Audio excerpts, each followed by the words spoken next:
to bring outlaw dictator Nicolas Maduro to justice. This was one of the most stunning, effective, and powerful displays of American military might and competence in American history. And if you think about it, we've done some other good ones like the attack on Soleimani,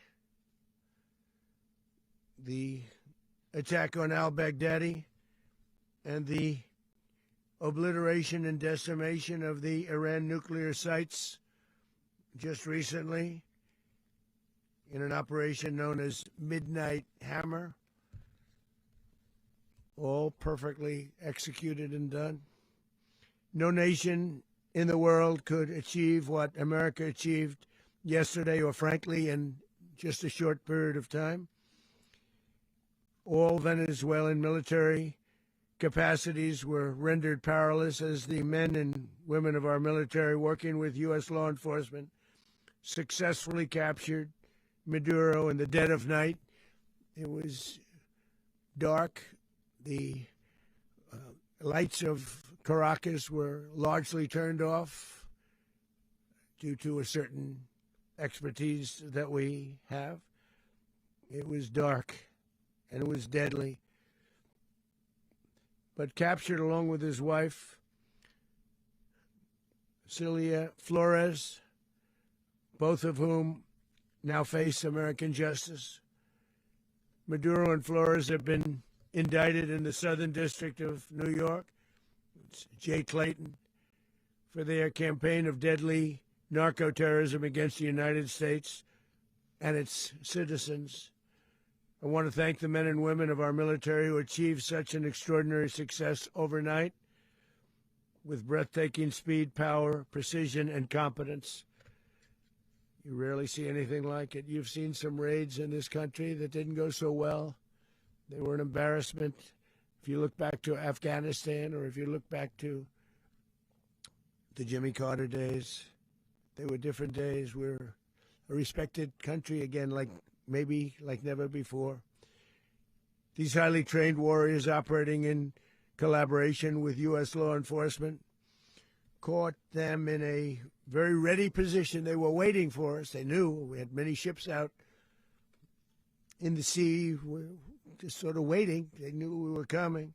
So they were in what's called a ready position, but they were completely overwhelmed and very quickly incapacitated. If you would have seen what I saw last night, you would have been very impressed. I'm not sure that you'll ever get to see it, but it was an incredible thing to see. Not a single American service member was killed, and not a single piece of American equipment was lost. We had many helicopters, many planes, many people involved in that fight. But think of that, not one piece of military equipment was lost, not one service member was, more importantly, killed. The United States military is the strongest and most fearsome military on the planet by far. With capabilities and skills our enemies can scarcely begin to imagine. We have the best equipment anywhere in the world. There's no equipment like what we have, and you see that even if you just look at the boats. You know, we've knocked out 97% of the drugs coming in by sea. 90%. Each boat kills on average, 25,000 people. We knocked out 97%. And those drugs mostly come from a place called Venezuela. We're going to run the country until such time as we can do a safe, proper, and judicious transition. So we don't want to be involved with having somebody else get in, and we have the same situation that we had for the last long period of years. So we are going to run the country until such time as we can do a safe, proper, and judicious transition. And it has to be judicious because that's what we're all about. We want peace, liberty, and justice for the great people of Venezuela, and that includes many from Venezuela that are now living in the United States and want to go back to their country. It's their homeland. We can't take a chance that somebody else takes over Venezuela that doesn't have the good of the Venezuelan people in mind. We've had decades of that. We're not going to let that happen. We're there now, and what people don't understand, but they understand as I say this, we're there now, but we're going to stay until such time as the proper transition can take place. So we're going to stay until such time as we're going to run it, essentially, until such time as a proper transition can take place. As everyone knows, the oil business in Venezuela has been a bust, a total bust, for a long period of time. They were pumping almost nothing by comparison to what they could have been pumping and what could have taken place. We're going to have our very large United States oil companies, the biggest anywhere in the world, go in, spend billions of dollars, fix the badly broken infrastructure, the oil infrastructure, and start making money for the country. And we are ready to stage a second and much larger attack if we need to do so. So we were prepared to do a second wave if we needed to do so. We actually assumed that a second wave would be necessary, but now it's probably not. The first wave, if you'd like to call it that, the first attack was so successful, we probably don't have to do a second, but we're prepared to do a second wave, a much bigger wave, actually. This was pinpoint, but we have a much bigger wave that probably won't have to do. This partnership of Venezuela with the United States of America, a country that everybody wants to be involved with because of what we were able to do and accomplish, will make the people of Venezuela rich, independent, and safe. And it will also make the many, many people from Venezuela that are living in the United States extremely happy. They suffered. They suffered. So much was taken from them. They're not going to suffer anymore. The illegitimate dictator Maduro was the kingpin of a vast criminal network responsible for trafficking colossal amounts of deadly and illicit drugs into the United States.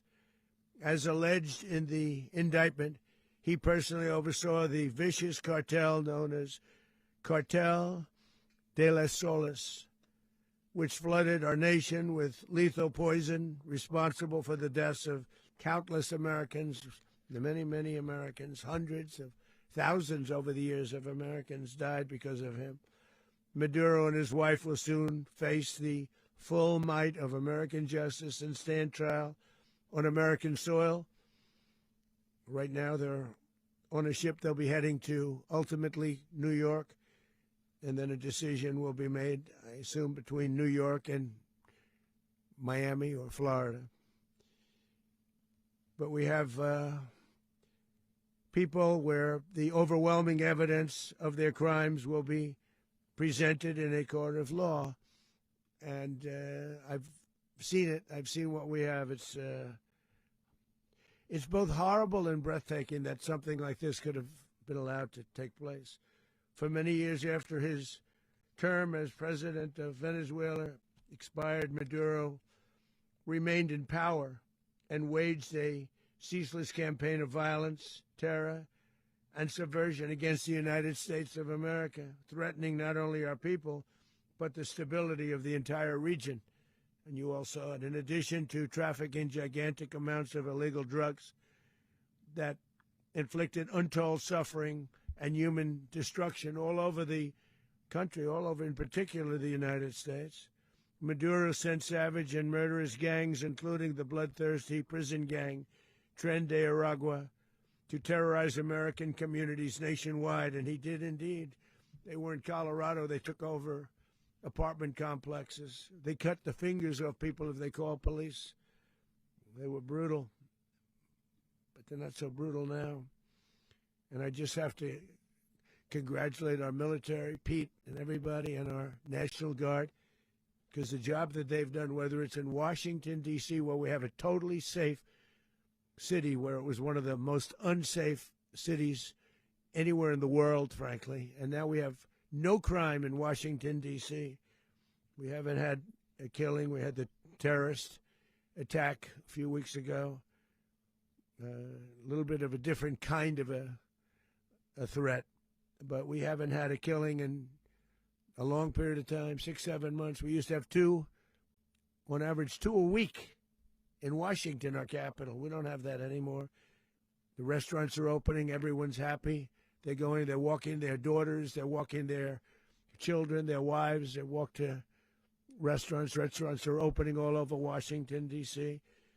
So I want to thank the National Guard. I want to thank our military. And I want to thank law enforcement. It's been amazing. And they should do it with more cities. We're doing it, as you know, and we're doing it in Memphis, Tennessee right now, and crime is down. We've just sort of started a few weeks ago, but crime is down now 77%.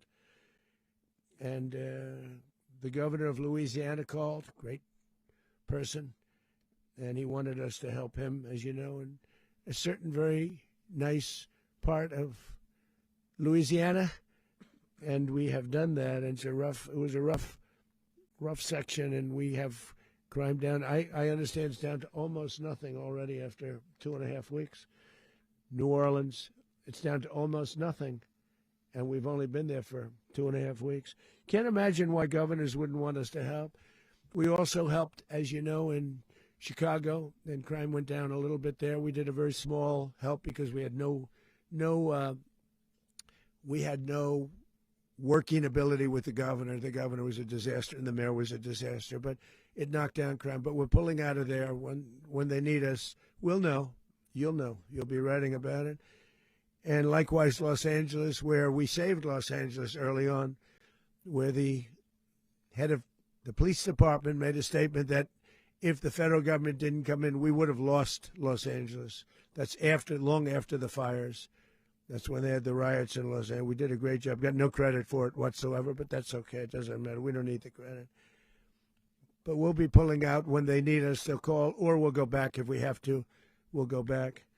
But we did a great job in various cities. But the place that we're very proud of is Washington, D.C., because it's our nation's capital. We took it from being a crime-ridden mess to being one of the safest cities in the country. But the gangs that they sent raped, tortured, and murdered American women and children.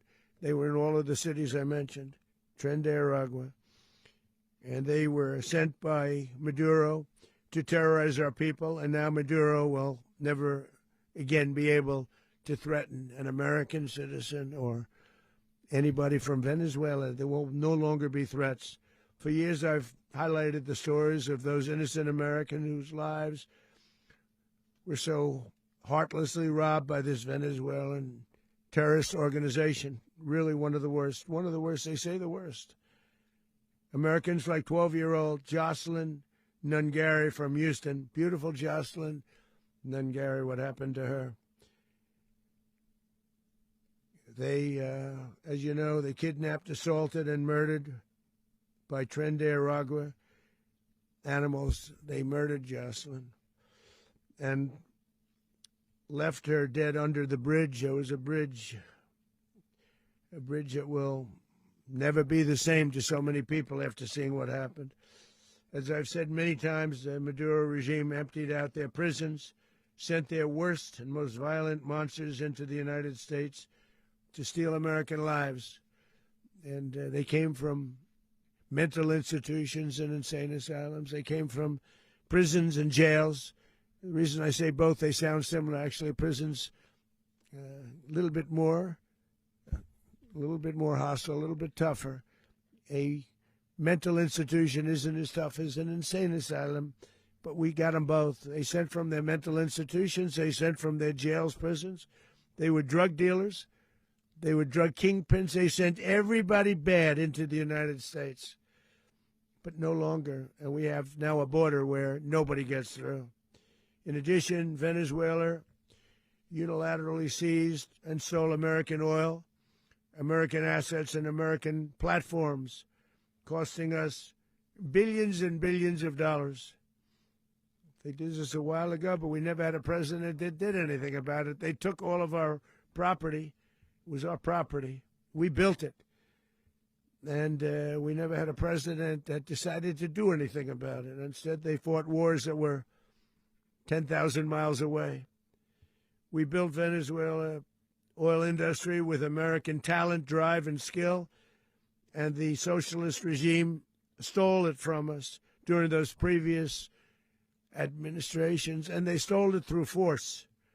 This constituted one of the largest thefts of American property in the history of our country. Considered the largest theft of property in the history of our country. Massive oil infrastructure was taken like we were babies, and we didn't do anything about it. I would have done something about it. America will never allow foreign powers to rob our people or drive us back into and out of our own hemisphere. That's what they did. Furthermore, under the now deposed dictator Maduro, Venezuela was increasingly hosting foreign adversaries in our region and acquiring menacing offensive weapons that could threaten U.S. interests and lives. And they used those weapons last night.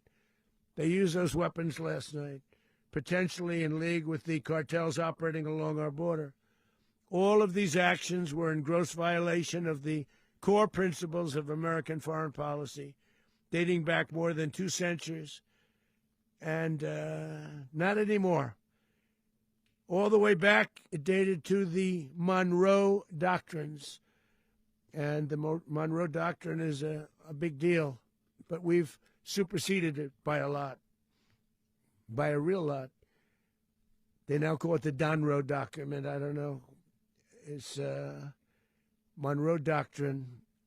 We sort of forgot about it. It was very important, but we forgot about it. We don't forget about it anymore. Under our new national security strategy, American dominance in the Western Hemisphere will never be questioned again. Won't happen. So just in concluding, for decades, other administrations have neglected or even contributed to these growing security threats in the Western Hemisphere. Under the Trump administration, we are reasserting American power in a very powerful way in our home region. And our home region is very different than it was just a short while ago. The future will be, and we did this in my first term. We had great dominance in my first term, and we have far greater dominance right now. Everyone's coming back to us. The future will be determined by the ability to protect commerce and territory and resources that are core to national security. These are core to our national security.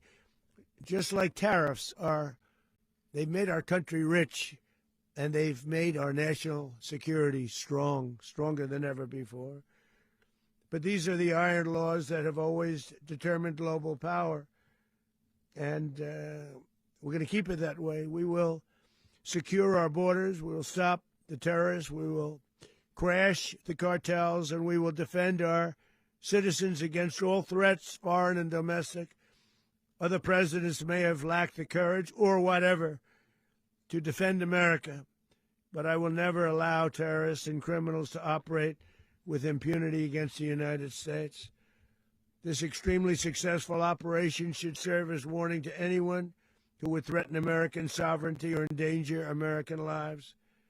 Very importantly, the embargo on all Venezuelan oil remains in full effect. The American Armada remains poised in position, and the United States retains all military options until United States demands have been fully met and fully satisfied. All political and military figures in Venezuela should understand what happened to Maduro can happen to them, and it will happen to them if they aren't just fair, even to their people. The dictator and terrorist, Maduro, is finally gone, and Venezuela people are free. They're free again. It's been a long time for them, but they're free. America is a safer nation. This morning, it's a prouder nation this morning because it didn't allow this horrible person and this country that was doing very bad things to us. It didn't allow it to happen. And the Western Hemisphere is right now a much safer place to be. So I want to thank everybody for being here. I want to thank General Raisin Kane. He's a fantastic man. I've worked with a lot of generals. I worked with some I didn't like. I worked with some I didn't respect.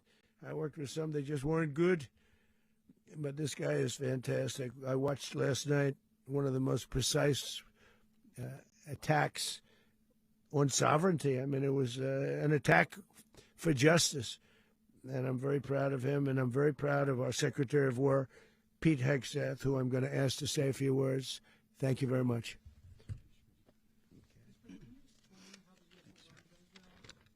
Well, thank you, Mr. President. Finally, a commander-in-chief the world respects and the American people deserve. And as the President said, words can barely capture the bravery and the power and the precision of this historic operation. A massive joint military and law enforcement raid flawlessly executed by the greatest Americans our country has to offer. American warriors are second to none, the best in the world and the best of our country. What all of us witnessed last night was sheer guts and grit, gallantry, and glory of the American warrior. I'm simply humbled by such men. And I tip my hat to our chairman, Dan Raisin Kane, and all those Americans who stood watch last night. Our warriors are the elite of America, and again, President Trump has your back. No other country on planet Earth, and it's not even close, could pull this kind of operation off. And no other president has ever shown this kind of leadership, courage, and resolve, the most powerful combination the world has ever seen. As the President said, our adversaries remain on notice. America can project our will anywhere, anytime. The coordination, the stealth, the lethality, the precision, the very long arm of American justice, all on full display in the middle of the night. Nicolas Maduro had his chance, just like Iran had their chance, until they didn't and until he didn't. He effed around, and he found out. President Trump is deadly serious about stopping the flow of gangs and violence to our country, deadly serious about stopping the flow of drugs and poison to our people, deadly serious about getting back the oil that was stolen from us, and deadly serious about reestablishing American deterrence and dominance in the Western Hemisphere. This is about the safety, security, freedom, and prosperity of the American people. This is America first. This is peace through strength. And the United States War Department is proud to help deliver it. Welcome to 2026. And under President Trump, America is back. I'd like to welcome now our chairman, Chairman Raisin Kane, to give a few more details about the operation. Mr. Chairman. Thank you, Mr. Secretary. Thank you, Mr. President, and good morning. Last night, on the order of the President of the United States and in support of a request from the Department of Justice, as the President said, the United States military conducted an apprehension mission in Caracas, Venezuela, to bring to justice two indicted persons, Nicolas and Cecilia Maduro. This operation, known as Operation Absolute Resolve, was discreet, precise, and conducted during the darkest hours of January 2nd and was the culmination of months of planning and rehearsal, an operation that, frankly, only the United States military could undertake. What I'd like to do this morning is talk to you through some of the preparation and the details without compromising any of our tactics, techniques, and procedures. There is always a chance that we'll be tasked to do this type of mission again. Our interagency work began months ago and built on decades of experience of integrating complex air, ground, space, and maritime operations. While the past 2 decades have honed the skills of our special operations forces, this particular mission required every component of our joint force, with soldiers, sailors, airmen, Marines, and Guardians working in unison with our intelligence agency partners and law enforcement teammates in an unprecedented operation. We leveraged our unmatched intelligence capabilities and our years of experience in hunting terrorists, and we could not have done this mission without the incredible work by various intelligence agencies, including the CIA, NSA, and NGA. We watched, we waited, we prepared, We remained patient and professional. This mission was meticulously planned, drawing lessons from decades of missions over the last many years, many missions over these last many years. This was an audacious operation that only the United States could do. It required the utmost of precision and integration within our joint force. And the word integration does not explain the sheer complexity of such a mission.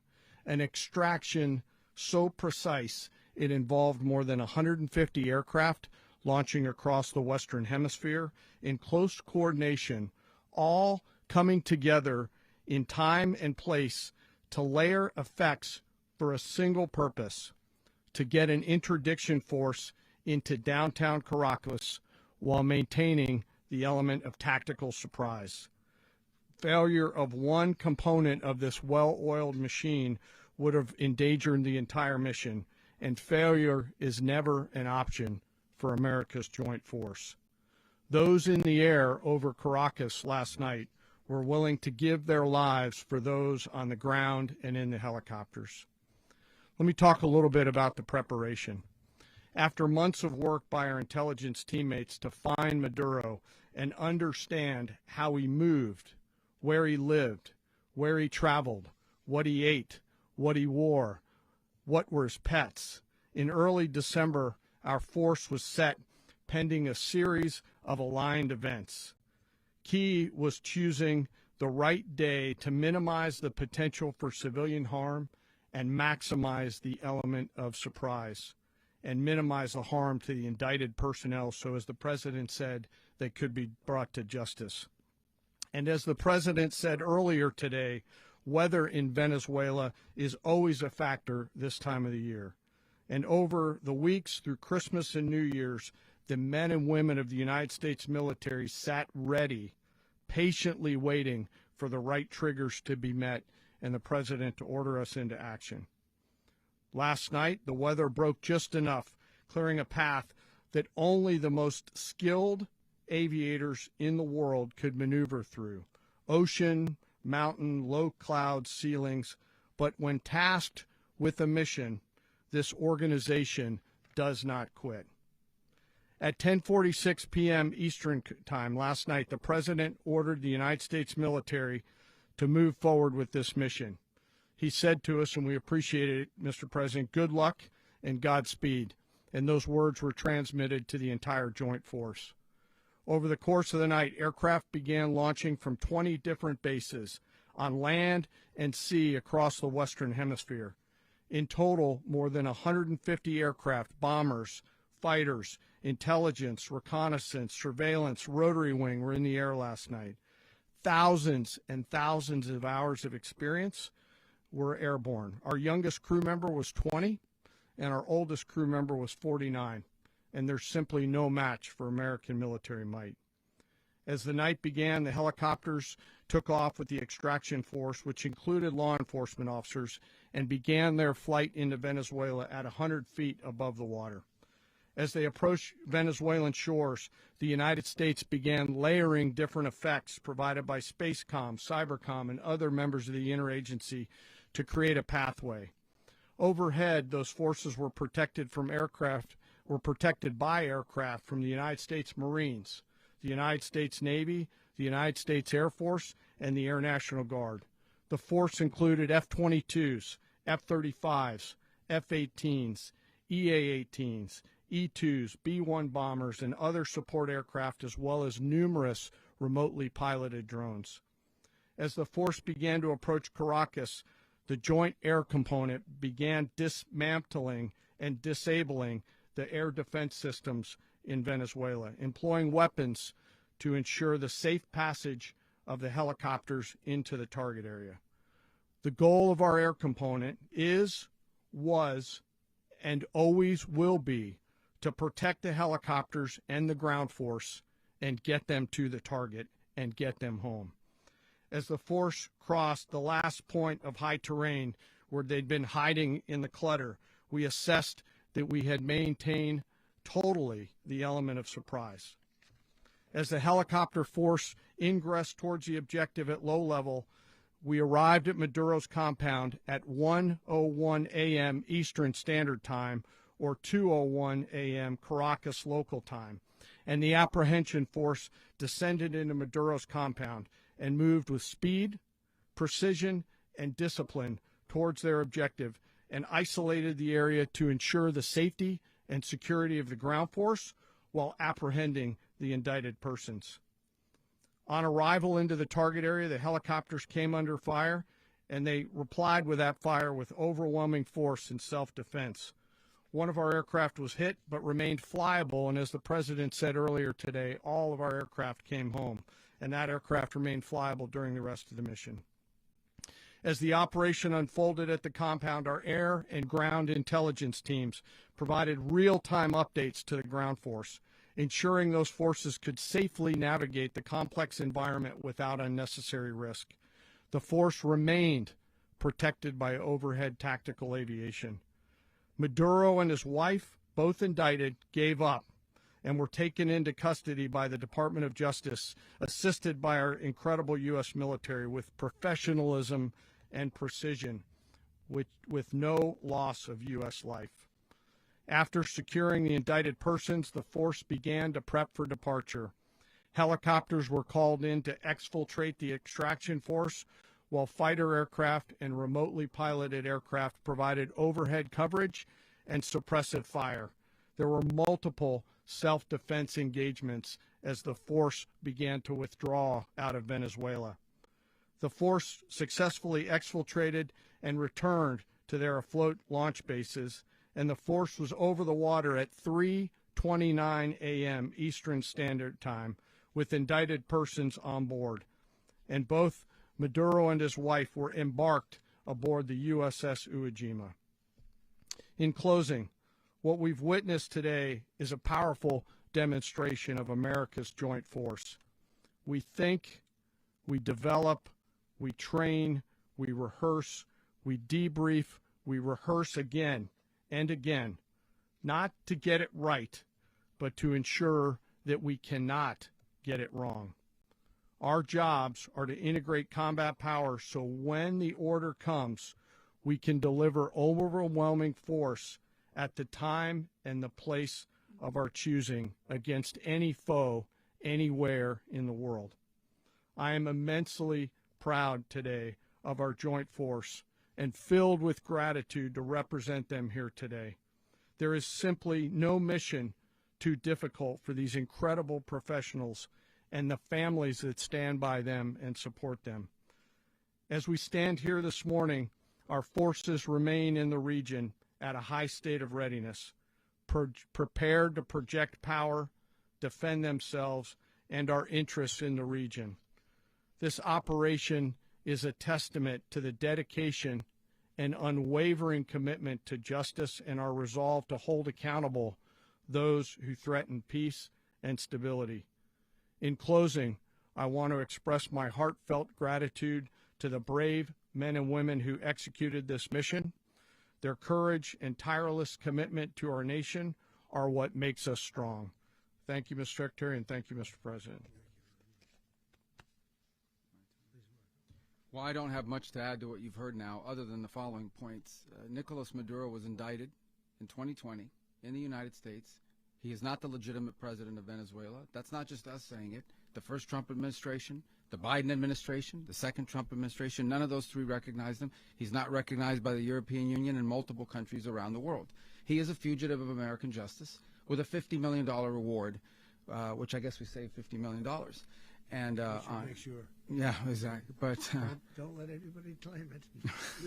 Nobody deserves it but us. But I want to be clear about one thing. Nicolas Maduro had multiple opportunities to avoid this. He was provided multiple very, very, very generous offers and chose instead to act like a wild man, chose instead to play around. And the result is what we saw tonight. The other message here is the following. You have a guy, like many people around the world, they like to play games. You have a guy who decides he's going to invite Iran into his country, is going to, do the confiscation of American oil companies, is going to flood our country with gang members, is going to take Americans prisoner and try to hold them for hostage and trade them like he was able to do with the Biden administration. Basically likes to play games all this time and thinks nothing's going to happen. And I hope what people now understand is that we have a president. The 47th president of the United States is not a game player. When he tells you that he's going to do something, when he tells you he's going to address a problem, he means it. He actions it. I can tell you, I've watched this process now for 14, 15 years, been around it. Everybody talks, I'm going to do this, I'm going to do that. When I get there, we're going to do this, we're going to take. This is a president of action. Like, I don't understand yet how they haven't figured this out. And now, if you don't know, now you know. Because this is the way it's going to play out. And I think people need to understand that this is not a president that just talks and does letters and press conferences. And, you know, if he says he's serious about something, he means it. And this is something that was a direct threat to the national interest of the United States, and the president addressed it. There's a president of peace, by the way. I told you what I just said earlier. This guy had multiple opportunities to find his way somewhere else and figure out another. He could have been living somewhere else right now very happy, but instead he wanted to play big boy. And so now, you know, he's got other sets of problems on his hands. And but I think that the message here should be for the world. Look, the president doesn't go out looking for people to pick fights with. He's not generally wants to get along with everybody. We'll talk and meet with anybody, but don't play games. Don't play games with this president's in office, because it's not going to turn out well. And so I hope that I guess that lesson was learned last night, and we hope it'll be instructive moving forward. Is that a message for Cuba, Mr. President?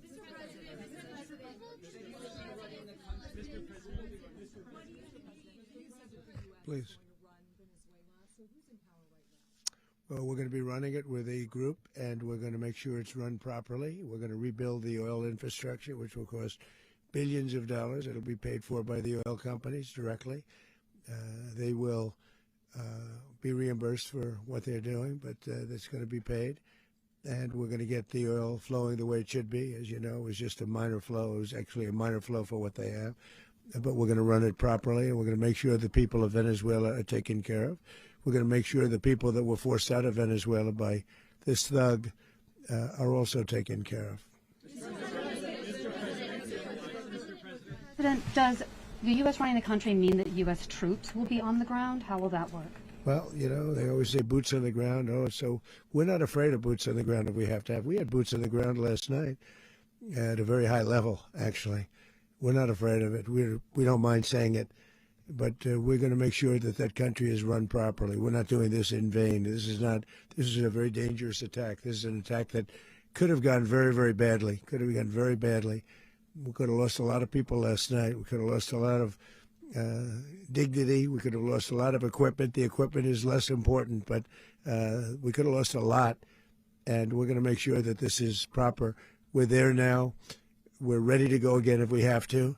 We're going to run the country right. It's going to be run very judiciously, very fairly.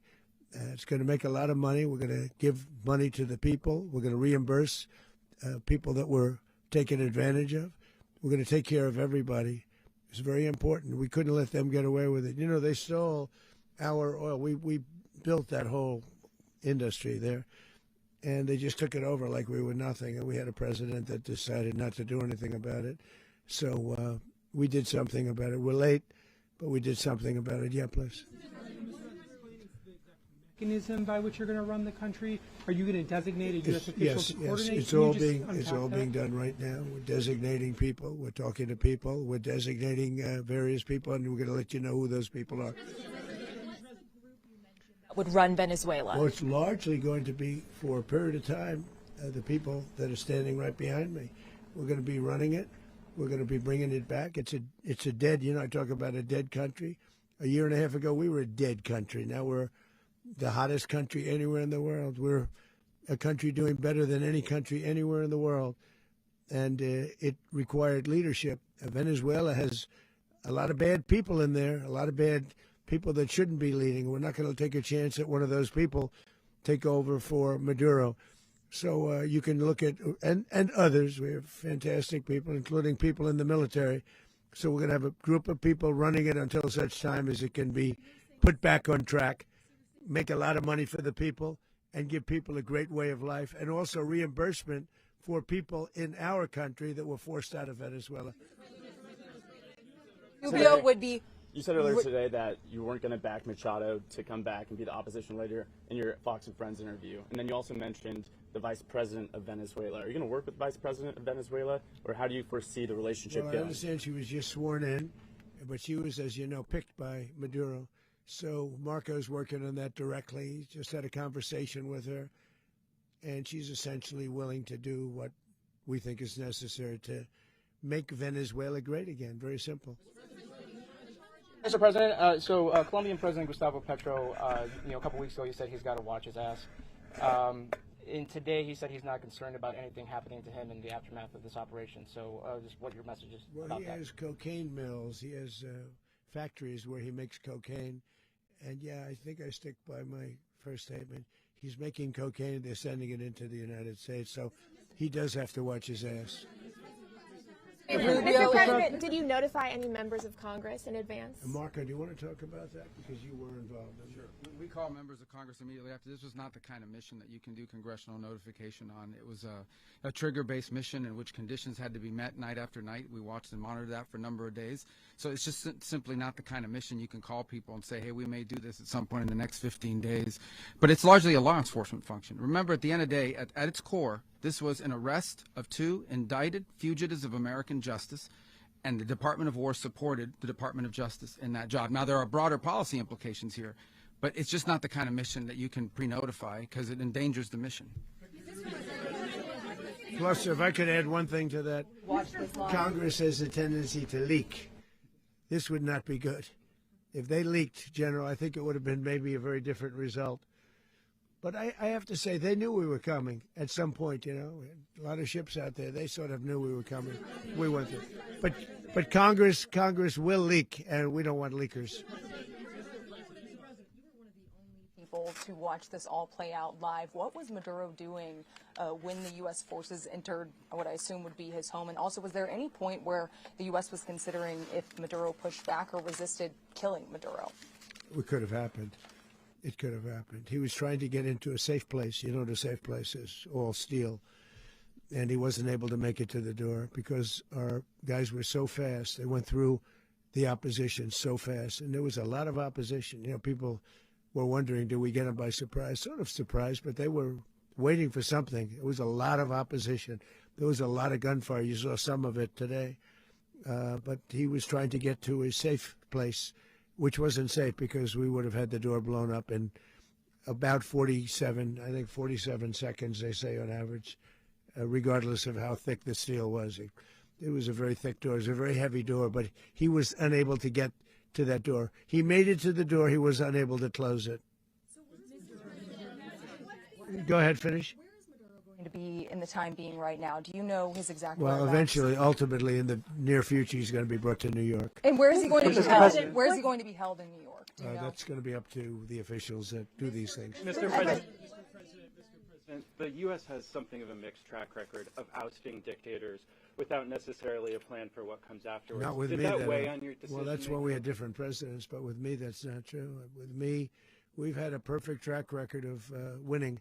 We win a lot, and we win. If you look at Soleimani, you look at al-Baghdadi, you look at the Midnight Hammer. Midnight Hammer was incredible. Right now, you wouldn't have peace in the Middle East. We have essentially peace in the Middle East because of that.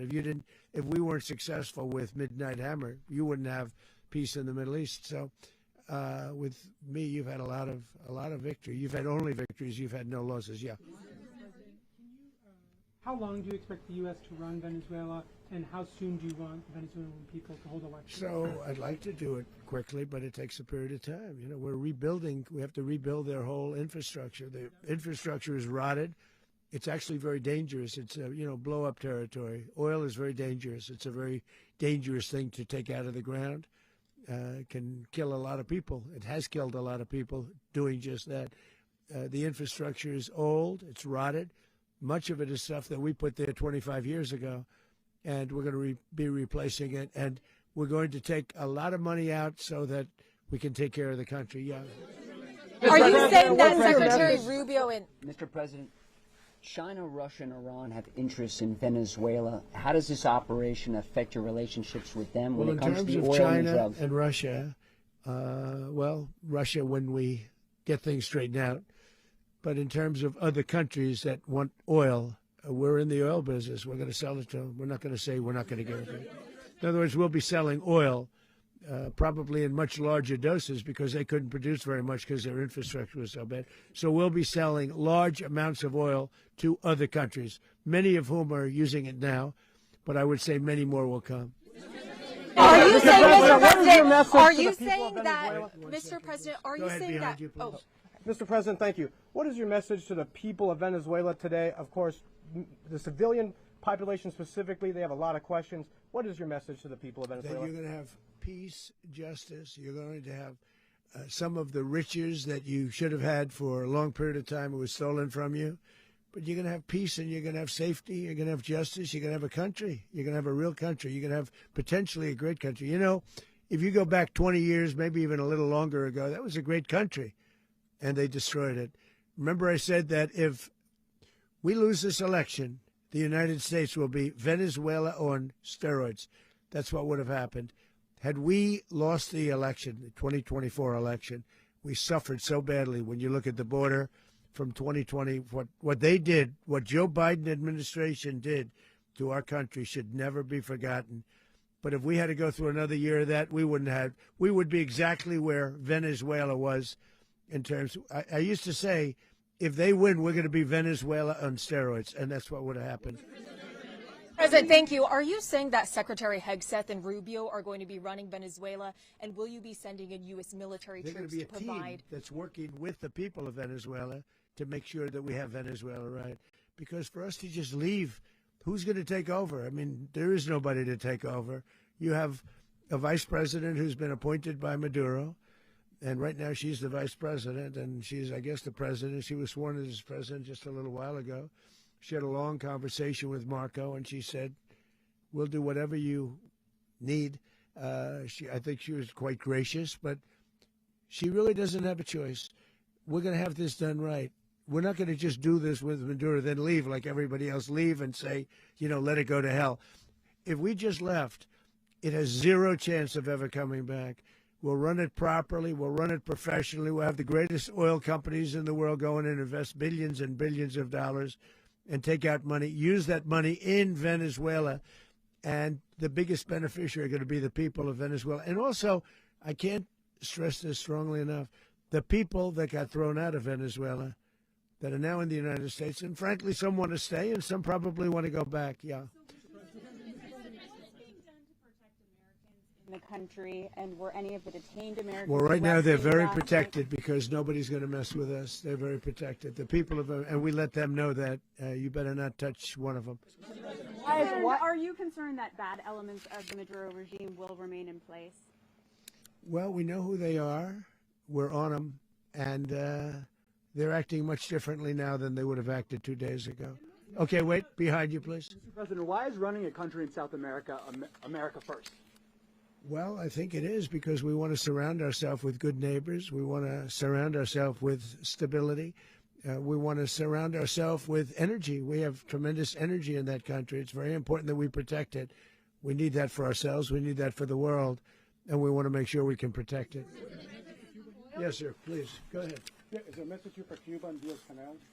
Well, Cuba is an interesting case. Cuba is, not doing very well right now. That system has not been a very good one for Cuba. The people there have suffered for many, many years. And I think Cuba is going to be something we'll end up talking about because Cuba is a failing nation right now, very badly failing nation. And we want to help the people. It's very similar in the sense that we want to help the people in Cuba, but we want to also help the people that were forced out of Cuba and living in this country. Do you want to say something about that, Marco, please? Well, I just gave you a statement a few minutes ago about, when the president speaks, you should take him seriously. So suffice it to say, Cuba is a disaster.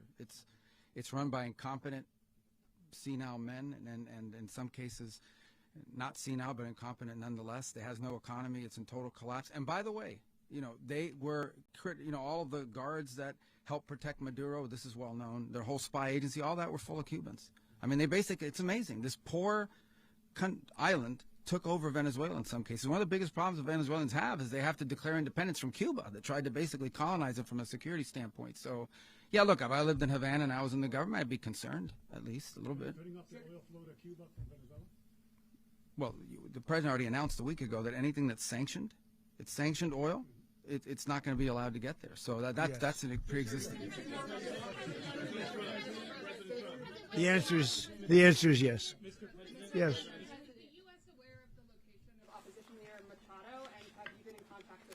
No, we haven't. No, we haven't. Mr.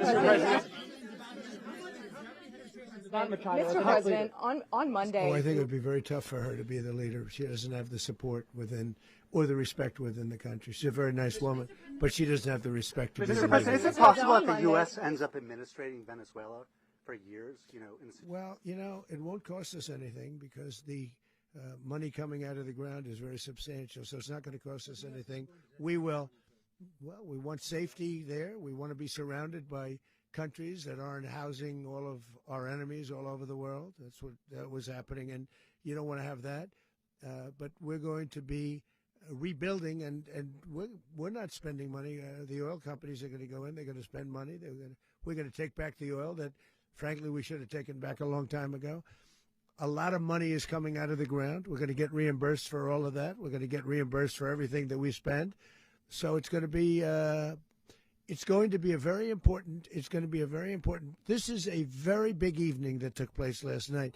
We have to be surrounded by safe, secure countries, and we also have to have energy. Very important.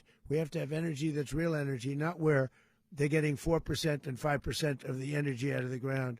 You take a look. It was such a disaster. So what's going to happen with Venezuela, I think, over the next period of a year, is going to be a great thing, and the people of Venezuela will be the biggest beneficiaries.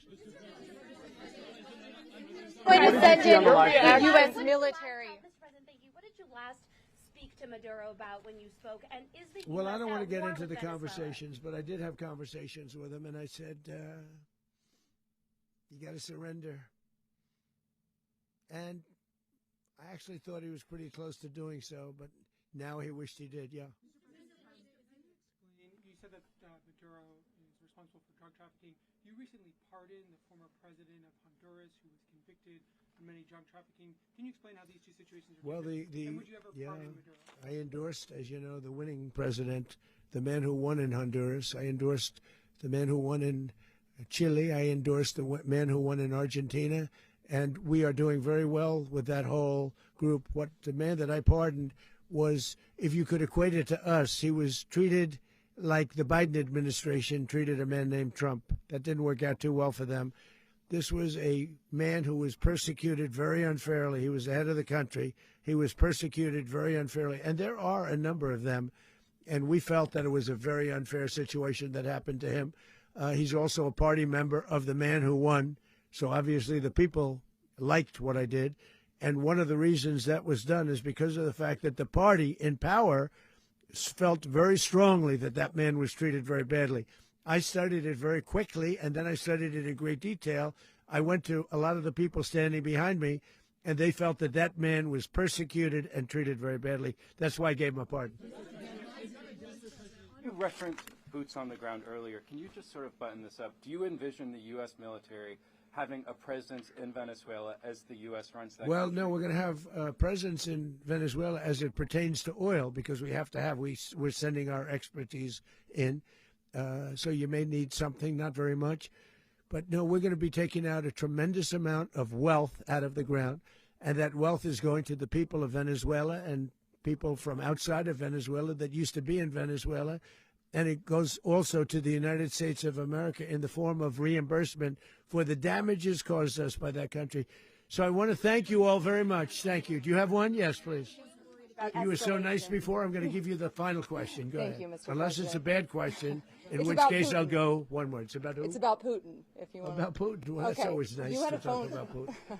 You had a phone call with him Yeah. on Monday. Did he talk at all about Maduro? Did y'all talk about this? No, we didn't. And We then- never spoke about Maduro. Are you mad at him right now? I mean, there's this I'm not intelligence. thrilled with Putin. I'm not thrilled with Putin. He's killing too many people. I thought that would be so.